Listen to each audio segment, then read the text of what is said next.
واجه كلامي للناس اللي فوق وبقول لهم الشباب بيضيع.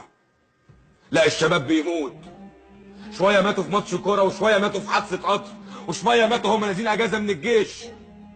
الحكايه مش حكايه دستور توافقي ودقن وجلابيه ونسر وكاب.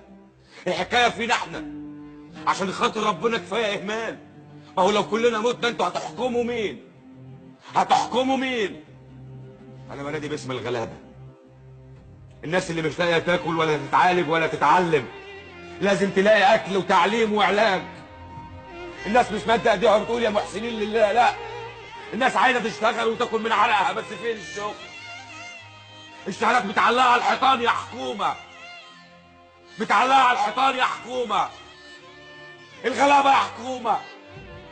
الغلابه يا حكومه. الغلابه يا ريس. الغلابه يا ريس. الغلابه يا ريس. الغلابه كتير يا ريس. الغلابه يا ريس.